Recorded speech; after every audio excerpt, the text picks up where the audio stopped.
Before we jump into the content of environmental science, we need to understand where our knowledge has come from. So it's important to look at how scientists do what they do and how we're going to do what we do.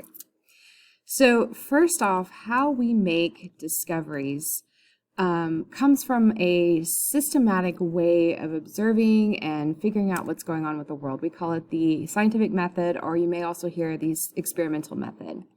You start off with some kind of problem or idea based on observations. Of course, observation here, one of our vocabulary words, is information we gather using our senses. So you may see a problem, you may hear of a problem, smell, touch, taste. Please don't taste things in the class. We may use special tools to make these observations, like satellites, microscopes, telescopes, imaging technology, whatnot. Based on what we see and what we know from previous encounters, we can develop some kind of an idea about what's going on, a hypothesis, or a way to fix it. A hypothesis is testable, and it's based on logical prior knowledge, logical sense and prior knowledge. So it's more than just a guess. So, for example, we may say our city is polluted. That's an observation. You can see that, you can smell it, sometimes you can even taste it. We might logically form a hypothesis based on our prior knowledge that perhaps car exhaust is behind. So that would be based on logic and previous observations. Then the important thing is to make a prediction. This is an if-then statement. If I'm right about this hypothesis, then what will I see or what will happen? So for example, if cars are to blame for the pollution, then car exhaust will contain large amounts of pollution. We will make sure and find that large amount of pollution in the car exhaust. Now, one disclaimer, when you're making that prediction, your predictions are more useful for disproving hypotheses than they are for proving it. For example, if we test cars and they do have large amounts of pollution, that doesn't necessarily mean they're the only thing causing the pollution in our city. It just means that they're a contributing factor. On the other hand, if we find that there is no pollution in car exhaust, then we know that that is not the contributing factor and we have to look elsewhere. So just because you get a correct if something does turn out to, if we do find pollution in car exhaust, that doesn't necessarily mean we're done. It just means that, yes, that does contribute. Then you have to do your experiment. Test the car exhaust. Now, these are usually some kind of controlled condition, and you need two conditions to make a valid experiment. One, you're only testing one variable at a time. You only want to test car exhaust, not car exhaust and factory smokestacks and people's houses. You want to test one thing at a time, and you use some kind of control. So a variable is what we call that thing that we're testing, something that can change the outcome of an experiment. So for example, in our car exhaust issue, that variable would be the car exhaust. For this, we're only going to test that one thing. We need to have multiple test groups to see how different test groups react to different conditions. So the experimental group is what we are testing. The control group is what's not getting the experimental treatment. It's kind of business as usual.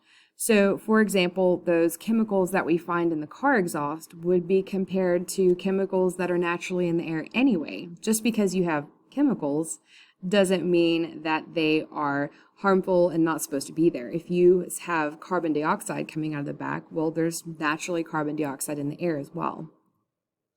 Then you collect your data. This is usually numeric. Doesn't have to be, but it's usually numeric. We need to be really good at keeping careful records, and then afterwards organize that data into tables or into illustrations to help scientists analyze that and explain it, to interpret it. What does this data actually mean? Now, when you compare that data to your hypothesis, we can draw some kind of conclusion. Is that a contributing factor, or can we throw that out and try something else? One thing that scientists sometimes get in trouble for is making sure that that experiment is replicable. Is the car exhaust in California the same as the car exhaust in New York or Tokyo? Can you repeat the same experiments over and over, perhaps maybe with different kinds of cars? So the more different conditions you put your test in, the more times you test it, the more you replicate that data, the more irrefutable, the more for sure your data becomes, and you get very little doubt in your conclusion. many times you'll see things come out in the news and, oh, we know that there's a cure for this, or we know that this is the cause of that, and then they have to backtrack because they didn't test it under enough conditions. And where they got this data this one time, it turns out that it's not the same every single time. Once you feel confident in your findings, then you can publish your results. Now, your scientific articles will start with the question, the problem. Why is this question important? If it's something nobody cares about, why are you doing it, right? Some background information, why you started thinking about this and where that knowledge, that prior knowledge came from, how you performed the experiment, what data you collected, and then ends with an interpretation of that data. If there is a hypothesis that can't be measured with an experiment, for example, if it's unethical to test it that way, to put conditions on somebody or something, or if the problem is looking back at something that happened historically, we may instead use correlation studies. So a correlation is an association between two or more events. For example, we can look at tree rings in trees, and we normally know that wide tree rings indicate that there was a wet season, a very good season of growth. Narrow tree rings indicate that there was drought and it wasn't a very good growing season. So by looking at that, it doesn't mean we get in our magic time machine and go back and see if it's raining or not. We're looking at the tree rings to figure out what the climate was like. They can do that with ice cores and all kinds of other resources. The main thing to be cautious of is that a correlation doesn't necessarily mean a causation. It doesn't always prove a cause and effect. Correlations, like experiments, are more useful for disproving a theory than actually proving it. So for example, like our car thing, you will see a correlation between more cars, more pollution. However, it doesn't mean that cars are the only cause of the pollution. It could mean that there are more cars, therefore there's more people, they have more jobs, and the jobs are polluting it, or the homes that they live in are causing pollution. It just means that they're a contributing factor. Now, if there were no correlation between the amount of cars and the amount of pollution, then you could determine that that's not a contributing factor and disprove it. But again, even if there is a correlation, it doesn't prove that that is the cause.